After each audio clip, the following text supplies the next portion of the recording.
Hello, welcome to Flipping Over Flipgrid. I am Christina Etheridge. I'm at Hillside Academy. I teach 4th grade. And I am Christina Etheridge.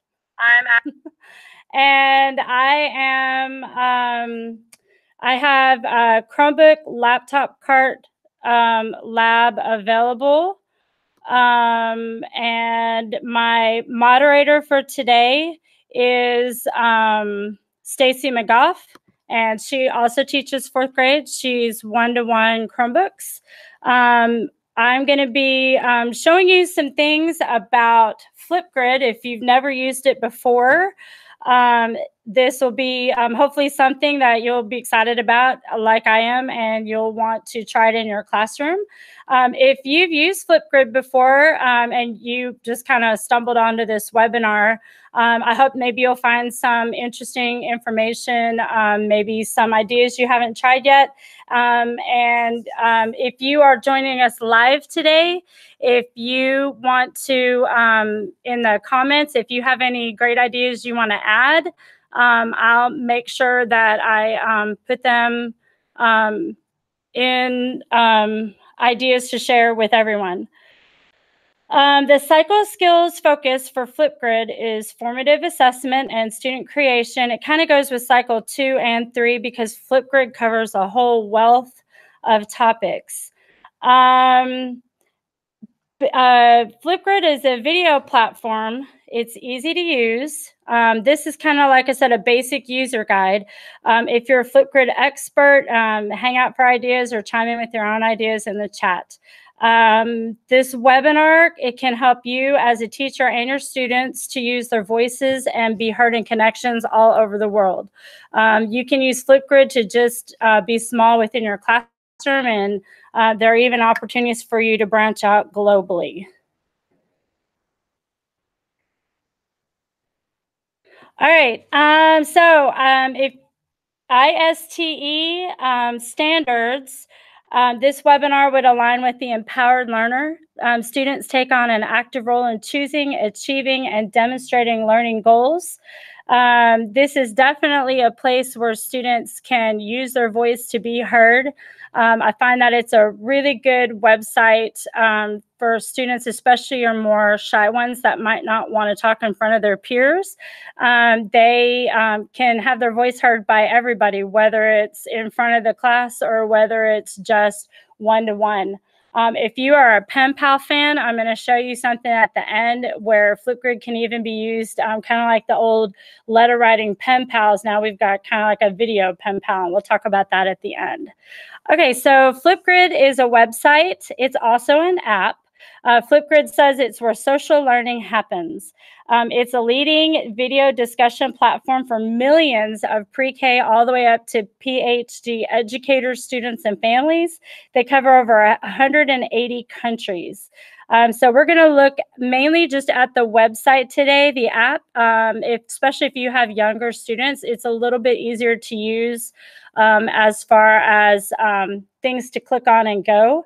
But it definitely has uses for all ages, all grades. So again, this is mainly an introductory video for those of you who have kind of minimal experience using this tool. So I'm going to go ahead and show you their website. I have Flipgrid here on my toolbar, so I'm just going to click on it. And the website's just flipgrid.com. When you log in for the first time, you'll do your educator login, and I highly recommend logging in with Google.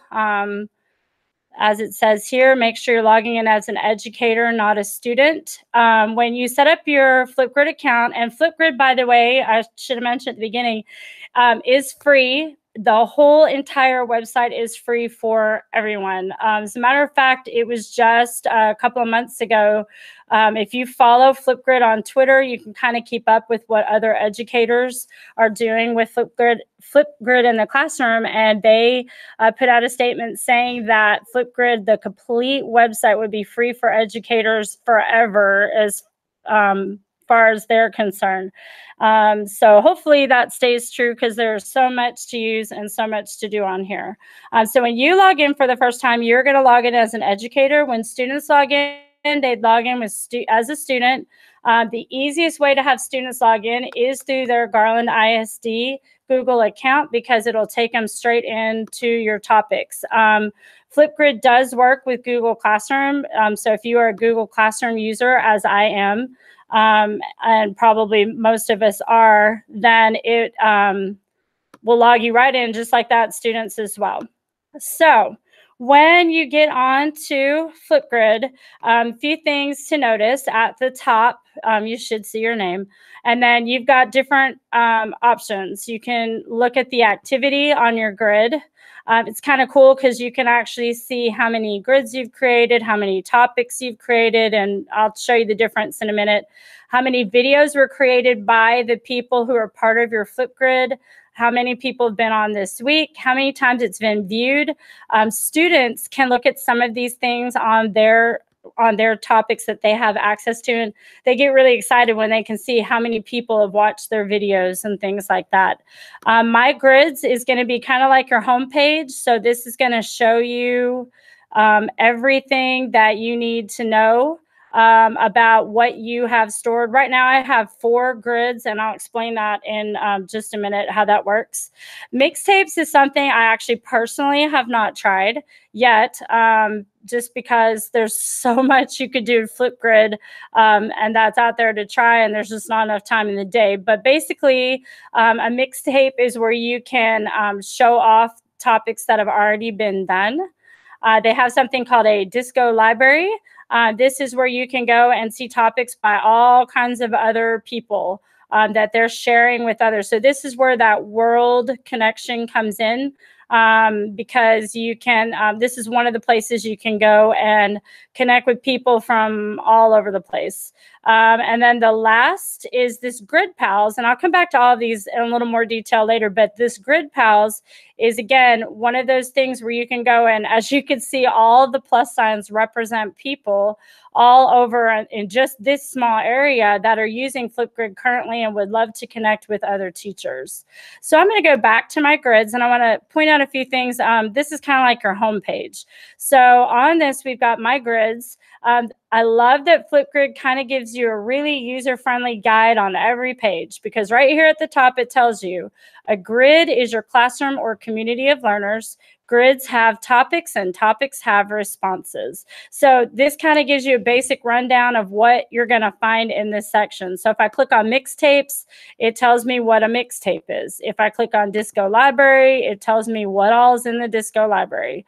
Grid Pals is the same thing, and then activity is the same thing. So, and it even, walks you through some different parts of what's on there.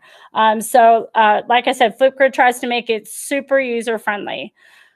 So a grid is basically kind of like setting up a class or a section that you want to put videos into.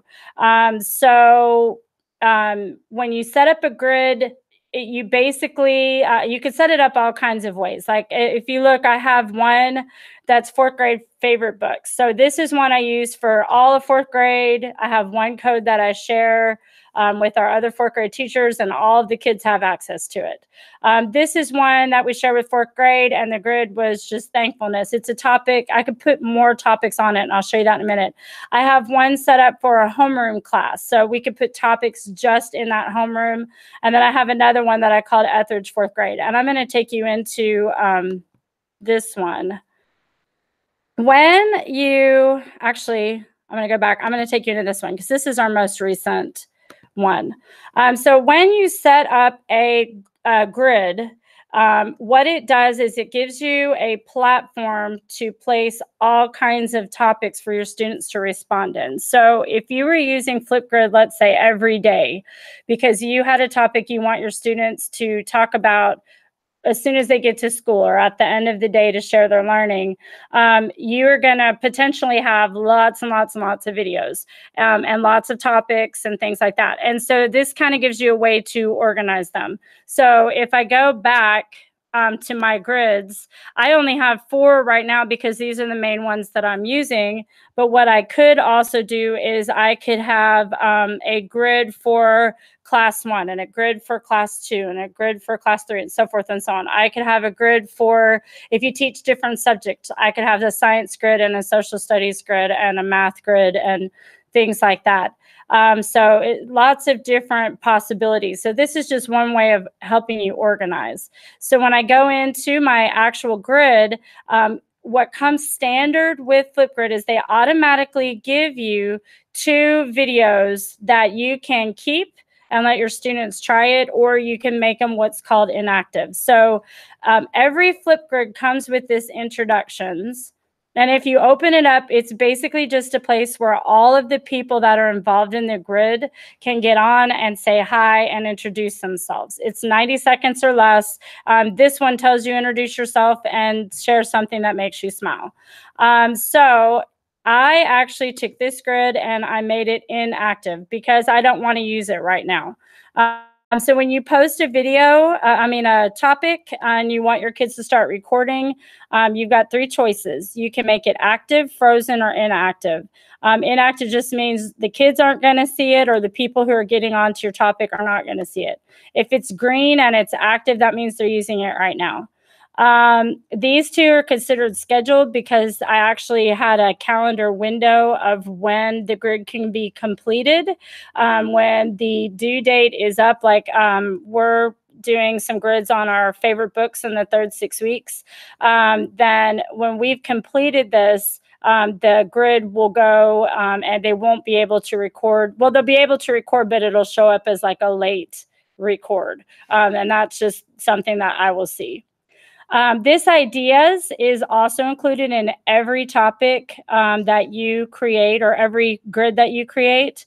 And it's kind of interesting. Basically, it's just a place where you could share ideas and thoughts with your learning community. It's something that I haven't really used yet just because I haven't had an opportunity really to present it with my students, but it's one of those things that if you have students that maybe this would be a really good thing for your students who are quick finishers, students that have a lot to say and you never really have time to sit and listen to them, like those ones that like to tell you lots of stories. You could put them on the ideas portion of your grid, and that it's just a 15-second grid, and it's only shared. These videos are only shared with the people that the teacher chooses to share them with, and I'll show you that in just a minute as well. So this is a place where students could go and basically just say whatever's on their mind with their learning community. So I've made that inactive because it doesn't really go with the purpose for what we're doing right now in my reading class. Some other things just to show you on the grid page. Once I get into the grid, you'll notice that I've got a flip code. I'll show you this in a second. You are able to change your code to whatever you want it to be. So I made this 4th reads. You can add co-pilots. This is where if I click on this, I can put in an email of a fellow teacher or somebody else that I want as a moderator on this grid, where they can put their own topics on there. And they also have access to seeing what's being posted. If you co-teach with somebody, it's a good way for y'all to be able to share all the student information without having to make brand new classes and things like that. Right now, this is active. I can make it inactive. I could share when you make this grid. I can share it with whoever I need to. This is the section you will use if you make a topic to share with your students. This is where you would share it on Google Classroom so that the students have access and can get in. You can also share it as a QR code. If you've got younger students like kindergarten, 1st grade, this might be easier option because they just scan and it takes them straight to the place where they're supposed to make their videos. You can also copy paste it. Another idea for Flipgrid is if you have a parent platform like ClassDojo or Seesaw or something like that, you can make a Flipgrid to put in to the into your classroom community section on any of those platforms. And then you can actually invite the parents to make videos, maybe for the beginning of the year, or if they can't be at a conference, if they want to share things. You know, we always ask parents at the beginning of the year, tell us something about your child. Well, they could actually video some things about your child, just different things. There's so many, so many possibilities. So I'm going to go back real quick and show you my grids. To make a new grid, super easy. You press new grid. You select a community type. If you are doing this within Garland ISD, I would suggest doing school email domain. You will just set this up so that people who log in have to have the @garlandisd.net symbol, or the at students.garlandisd.net at the end of their login. That way you don't have, you don't run the risk of other people logging in that shouldn't be there. If you are going to share this with, you know, another group from someplace else in the world, you might want to do student ID. If you are sharing this maybe with another school outside of Garland ISD, you could do school email domain. Just make sure that you add that teacher as a co-pilot so they can put in school email domain and things like that. It gives you the option to personalize your grid. And then, so if I click school email domain, this is where you have to decide, is this going to be for my class? Is this going to be for all of one grade, a subject, or whatever? So I could do science class. And then I can change this if I want to. So I could say science rules.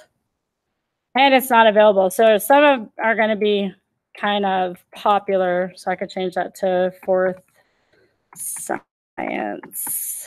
Nope, not available. I'm going to say fourth sci. Oh, also not available. Fourth sci. All right. And then you get to personalize it. So you give it a cool picture, all kinds of different things. You can even upload a picture and then click next. So the domain portion of this is where you're going to, like for us, it would be at students.garlandisd.net. That way, any student who signs in using Google will be able to get in, and then I'll launch my grid. And once I'm in, Flipgrid gives you the option, you can view the grid as a student, which is really nice because it's always nice to be able to look and see what are the students going to see when they log in. It makes it a little bit easier. And then you click all set and you are ready to go. So now that I've got a new grid, if you'll notice, it gives you the ideas and the introductions, as I said before, and you just have to decide, do I want to use these or not? So I'm going to make both inactive. If it's the first week of school, first time for my students to use this, I need an introductory activity. Excuse me, I definitely would keep the introductions. Kids love to introduce themselves. It's also a great way for them to kind of play with the tool before they use it for a real assignment. You always want to be their first Flipgrid to be something just fun, nothing graded, no pressure. So the introductions is a good way to start. Then you just start making your topics. So I'm going to click on new topic. And you see they give you a lot of different options. And again, I love Flipgrid just because they really make it easy for a teacher to figure out, what am I supposed to do on here? So it even tells you, create a new topic. Topic is where your learners share their videos. You can create as many topics as you'd like within a grid.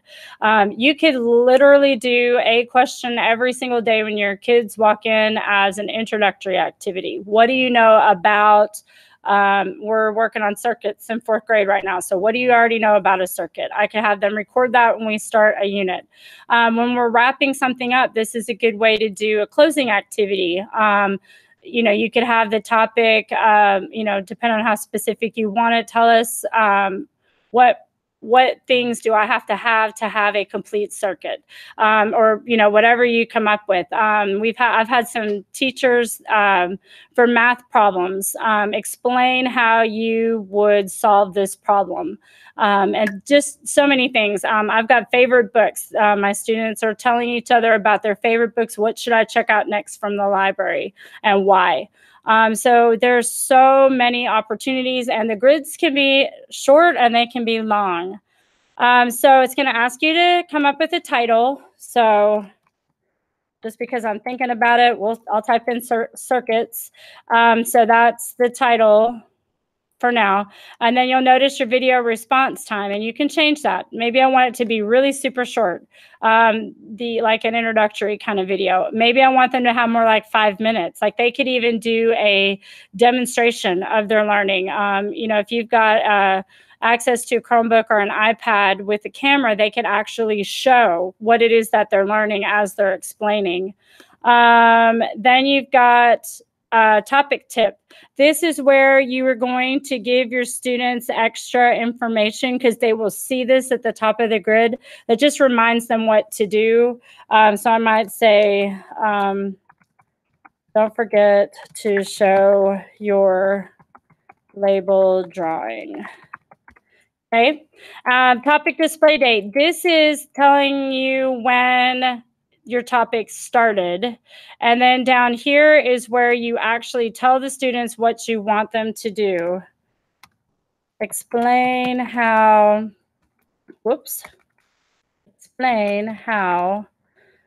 to make a complete circuit. Show your labeled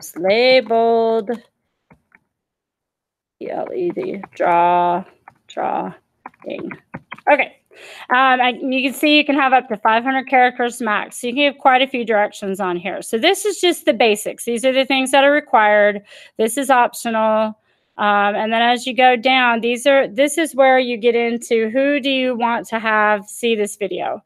So video moderation is really good, especially if this is something that's kind of an open category where you're not really sure what your students might come up with, or if you were doing this with a class outside of the students that you might want to moderate the videos just to make sure they all come back and are safe for other students to listen to.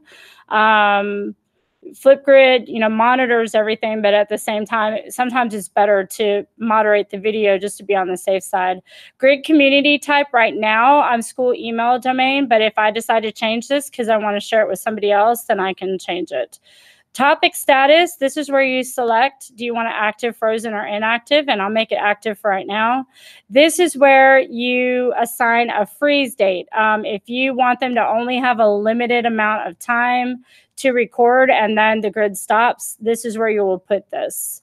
And then you can add resources. If you have directions that you want to give to your students, or you want to do a demonstration so they'll know exactly what you want, you can record a video. You can upload a previously recorded video that goes with the topic. You can use YouTube and Vimeo video links. You can upload an image, add a Giphy, add an emoji. The Giphies are really fun because you can go in and you can just look up all the pictures and go, oh, yeah, I think that'd be great. Science, yay. So I'm going to select that one. And I'm going to click select. So there we go, science. And I'll show you, that'll show up at the top. I can attach a link to something, and I could title the link. So if I have a document, something from OneNote, Dropbox, anything that's an external link. And then I'm on video features. At the end of the video, the students are going to have the option to view other people's videos. And when they do view other people's videos, they can give the students stickers and drawings, only stickers, drawings only, or nothing. I have been leaving it at stickers and drawings. The kids enjoy giving each other, they're all positive stickers. So it's thumbs up and rockets and things like that. Video reactions. Students can react with a mic drop emoji, Flipgrid's version of a like. So it's like there's no thumbs down, it's only thumbs up, or they don't give one.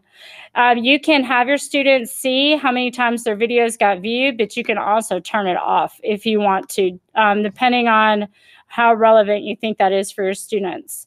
If you want your students to include an outside link to their video for other students to go to, maybe they're explaining something and they want to connect it to another YouTube video or something like that for further explanation, you can do that if you want to, or you can just turn that off. It can also be private. You can have students respond to each other. This is really good if you have a discussion topic that you're not discussing in class. There's something called Grid Pals that I'll show you at the end that that you would want to keep that open. And then you can have your students do a title if you want to. And then this is where teachers can give feedback, basic feedback, performance and ideas, or you can build your own rubric with custom feedback. And this really depends on how much grading you're wanting to put into the videos.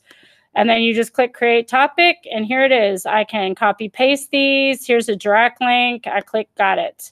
Now, if I want to put this in my Google Classroom, I just click share topic, and I'm going to go down and click on Google Classroom, and my classes will open up. I'll choose my class. So I'll go ahead and share it with my homeroom. They'll be very surprised. And then I'm going to click create. You can create an assignment, ask a question, make an announcement, create material. I'm going to create an assignment because then it puts it in where I can see how they're doing. And I'm going to say circuits, Flipgrid. And then you can give instructions if you want to and different things like that. If you want to assign a due date, all the things that you can do in your regular Google Classroom. And then you can assign it or you can schedule it. I'm going to save it as a draft. That way my class doesn't get a surprise assignment and panic tonight. And then you can view it if you want to. I'm not going to right now. If you use Google Classroom, then you've seen this before. And if not, that's a whole nother topic for another time. And then I can X out. Notice I can add a topic guest. You can invite other people. I had a Flipgrid that I did one time about favorite books, and I asked other teachers to share their favorite books with the students. So now that I'm done with that, I can go and I can view videos that people go in and see. So if I go back to my grids, and I will look at this one. This is a grid we set up for summer reading. And, you know, we had students share their favorite books for the summer and things like that. And I made my own video. So when you go to view it, it opens up. Hi, I'm Mrs. And I'm not going to show you the whole video, but it opens up. And then you watch the video and you can give it thumbs up, thumbs down, and all kinds of different things. Or not thumbs down, I'm sorry, thumbs up and stickers and comments and different things like that.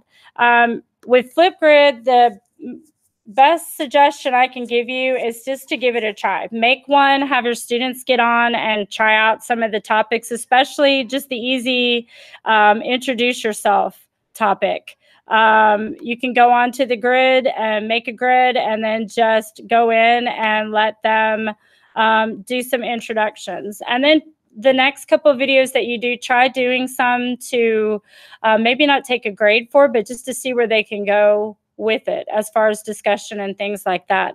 There are so many ideas of different ways you can use this in just every subject. The last thing I'm going to show you is this Grid Pals. Again, if you like the idea of pen pals, this is where you can go and connect with other teachers from around the globe. You know, obviously I can go here and I can see people if I hover over the plus signs, I can see people that are what grade they're teaching, where they are located, other things about them. These are all things that they would have put in their up here when they actually registered with their profile.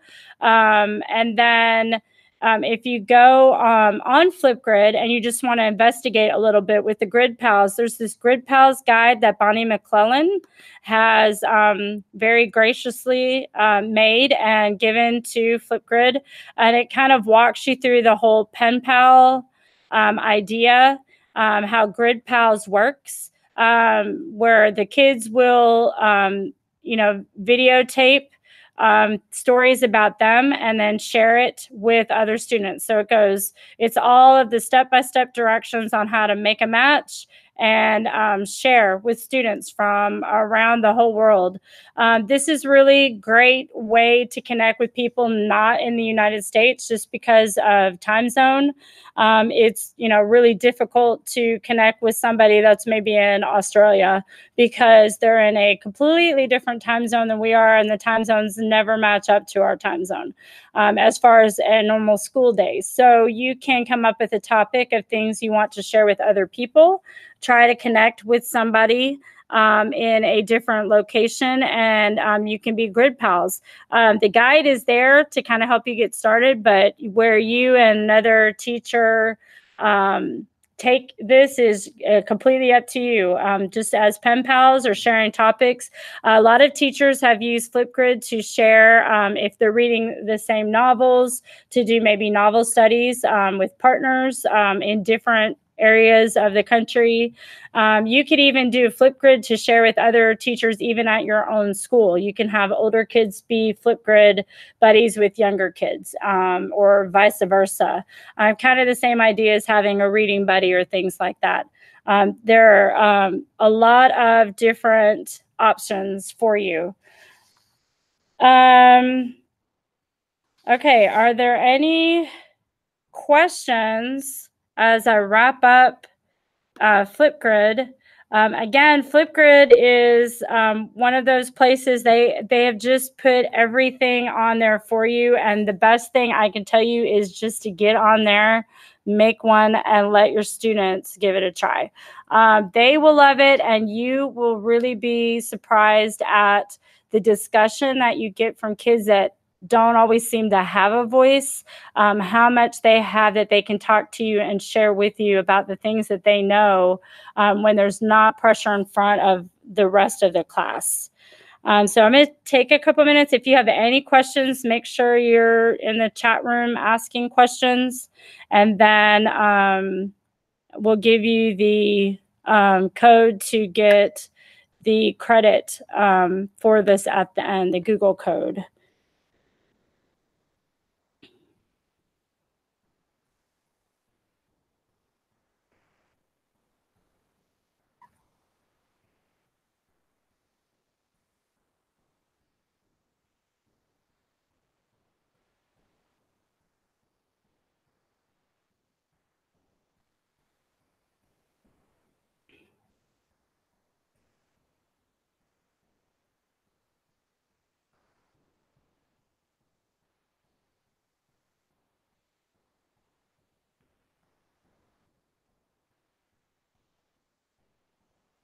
Okay, if you have any questions, maybe something you just haven't thought about yet and it pops in your brain later, feel free to email me, cmethered@garlandisd.net.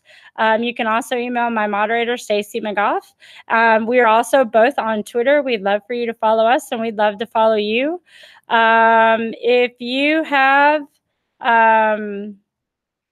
If you are wanting to know more about anything else, I highly recommend this person, Flip Tech Coaching with Jolie.